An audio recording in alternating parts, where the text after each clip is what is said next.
C'est presque de l'info, c'est la revue de presse de Nicolas Canteloup.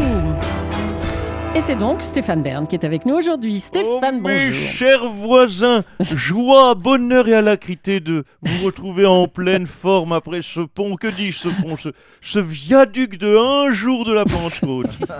Alors, comment ça va les feignasses, hein? Tranquille, la semaine de 4 jours, on se la coule douce sur Europe 1, oui. c'est ça? De toute façon, c'est classique, hein. On va vous le dire, chers auditeurs. Le dernier trimestre, c'est toujours celui où on se relâche, vous le savez, même vous êtes comme cela. Allez, oui. pas de temps à perdre, il y a moult actu. Les titres tout de suite. Papy fait de la résistance. Jean-Marie Le Pen était président d'honneur du FN. Nous le nommons ce matin président du déshonneur du Front National. Voilà. Depuis son dérapage immonde contre Patrick Bruel, rebelote. Hier, c'est Florian Philippot qui s'emporte contre Yannick Noah. Nous n'avons aucune leçon à recevoir de gens du showbiz gavé d'argent. Décidément, on n'est pas très mélomane au FN. Hein. Depuis Wagner, apparemment, ils n'aiment rien. En tout cas, nous, on est solidaires de Patrick Bruel et de Yannick Noah. Face à la bassesse de ces attaques, et nous leur conseillons, de répondre en musique. Yannick, Patrick, faites un duo contre le Front National, contre le racisme. C'est intolérable. On vous promet, on achètera le disque. Hein, Natacha, Laurent? Oui. On achètera. Bon, on ne l'écoutera pas car il y a des limites à la solidarité. Mais nous l'achèterons. Allez, football. La France s'impose 8-0 contre l'équipe de la Jamaïque. C'est inquiétant parce que... Oui, 8 buts. Vous imaginez, Julie, 8 buts. Normalement, c'est ce qu'on met en 10 ans. Donc là, Laurent, vous avez fait le calcul pour la période 2014-2024, on a déjà tout dépensé notre quota. Donc là, pour les 3 prochaines Coupes du Monde, on n'a plus rien en stock. Ah bah zut alors. Scandale sur le site de l'ami Jean-Marc Morandini. Ah bon? Oui, cette brève odieuse. Oh oui, vous pouvez baisser les yeux, Jean-Marc. Je vous fais lecture. Léa Salamé remplace Natacha Polony dans On n'est pas couché chez Laurent Ruquier. Remplace. Non mais comment ça remplace? Mais personne ne remplace Natacha Polony. Mais c'est mignon. Mais elle est irremplaçable. Oui. Alors Jean-Marc, on réécrit cette news. Bien sûr. Prenez note. Léa Salamé tentera en vain de faire oublier l'époustouflante Natacha Polony. Voilà. Jean-Marc, faut corriger. Hein. Oui, quand même. Voilà. Oui, c'est pas parce qu'il vient d'arriver à l'instant qu'il n'a rien entendu de ce que je viens de dire. Vous croyez que ça s'est pas vu? J'ai vu que ça ne s'est pas vu. Hein, il arrive en cours de route, il dit oui parce qu'il est professionnel, mais c'est tout. C'est vrai en plus. Bravo. Vous réécouterez la rediff. D'accord. Démasqué, va. Allez, un temps pourri. Essayez de vous sauver, Jean-Marc. Je sais, mais... Puis les autres ne disaient rien, bien sûr, complices. Et puis un temps pourri. Un temps pourri, c'est joli. bon, ça. Très bien. Sinon, j'avais aussi orage, au désespoir, aux vilaines intempéries. On l'a fait ce matin. Oui, je suis lyrique moi aussi ce matin. Oui, je vous ai copié, je dois vous le dire aussi, j'avoue tout. Lolo Cabrol nous a fait un cours de 20 minutes. 20 minutes de météo à 6h du matin, c'était difficile. Oui, c'est vrai.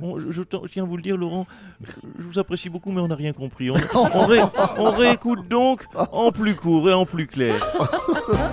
Oui, bon, donc pour mieux comprendre ce qui se passe, chers auditeurs, au niveau de la météo en ce moment, j'ai résumé un petit peu la climatologie de Paris sur l'année qui vient de passer. Donc du 8 septembre au 8 juin, nous avons une température fixe environ aux alentours de 5 degrés avec de la pluie.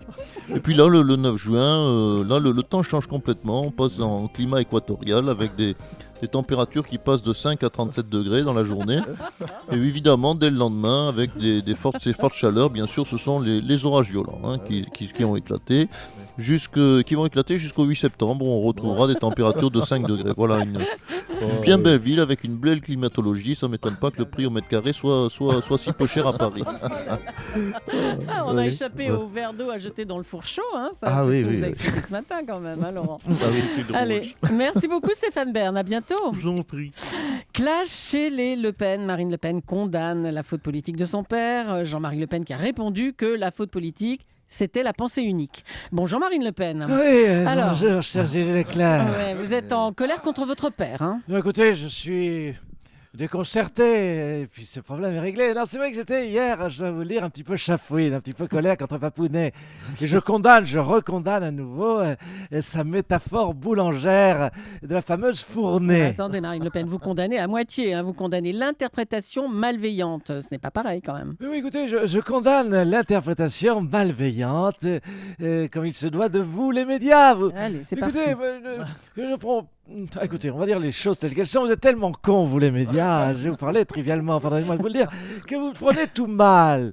Tiens, là, je suis sûr que vous êtes senti agressé par cette phrase à l'instant que je viens de vous dire. Cette phrase oui. totalement anodine Eh que ben je vous voilà, traite de ouais. con.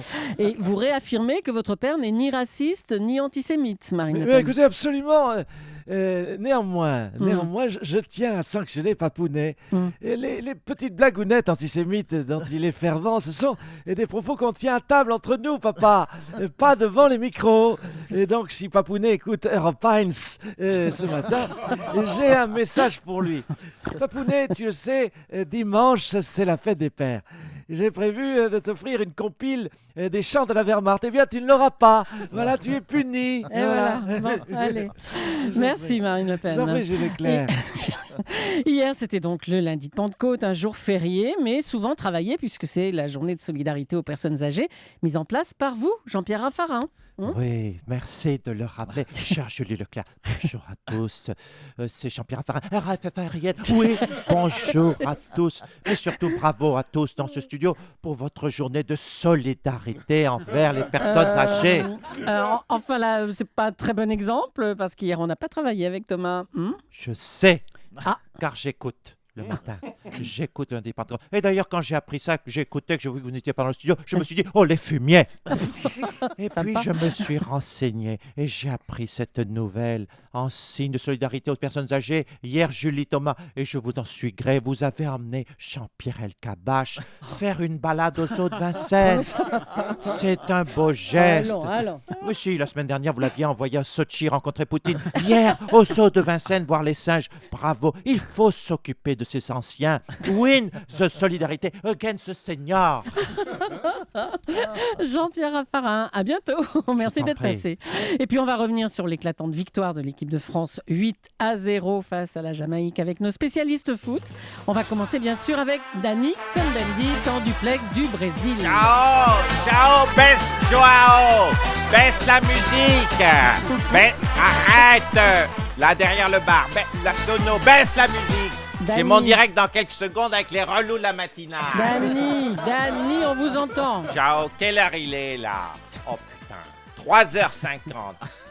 Il faut que j'arrête de picoler. Arrête de me servir des caipis. Tu sais que l'autre jour, j'ai passé la soirée avec les Jamaïcains. On n'a même pas pu regarder le match. Joao, comment tu dis bonjour Thomas en brésilien? Ah ok, bom dia Thomas, ok. Daniel Cohn-Bendit. vous Oui, êtes sur- bom dia Thomas. Le voilà, ça y est. Alors Dani, vous ne vous faites pas payer vos vacances au Brésil par Europe, hein, par hasard? Hein? Non mais attends Thomas, tu rigoles. J'ai regardé le match avec des Jamaïcains très branchés. Herbe, on s'est régalé. C'était un beau match d'ouverture. Ça va être une grande Coupe du Monde, je te le dis Thomas. Dani. Oui, Thomas. Dani, ça n'a pas commencé la coupe, Dani, hein?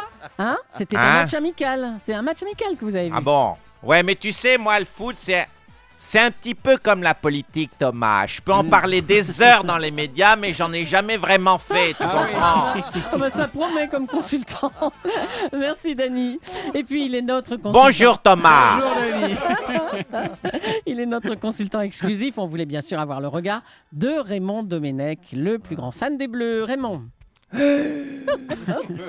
Oui, mais je les aime pas. Ah bon? Je la sens pas cette Coupe du Monde. Ah bah ça alors. Je pense qu'on va paumer dès le premier tour. Non, mais enfin bon, 8-0, c'est impressionnant quand même. 8-0, non, je faisais à peu près pareil à mon époque. Bah non, vous perdiez tout le temps. Ouais, mais sur le terrain, j'avais 11-0. Des nullards, je les déteste tous. 11-0. Ah oui. Je hais l'équipe de France jusqu'à la fin de mes jours, de toute Oh, façon. bah écoutez. Plutôt Merci. crever que de supporter les Bleus. C'était Raymond Domenech, consultant européen. Allez, le Brésil! Oh, bah, dis donc, ça va être bien alors. C'est pas gagné encore pour la Coupe du Monde. Bonjour Dani. Bonjour, Thomas. Guillaume Pépi, bonjour. Oui, Il y aura bien une grève à la SNCF demain, vous confirmez? oui, il y a grève demain à la SNCF. Mais la grève de demain, mercredi, partira mardi, avec 12 heures d'avance. Parce que les grèves à la SNCF, c'est pas comme nos trains trop larges, elles partent nos grèves en avance. elles. Voilà, c'est court, c'est carré, on m'appelle Pépi le Bref. Ah ouais. T'as compris la vanne? Bah oui, Pépi le Bref, évidemment. Bon, bah merci Guillaume Pépi. Merci, bravo à Nicolas Canteloup. Qu'on retrouvera demain, juste avant 9h moins le quart, en direct sur Europe 1.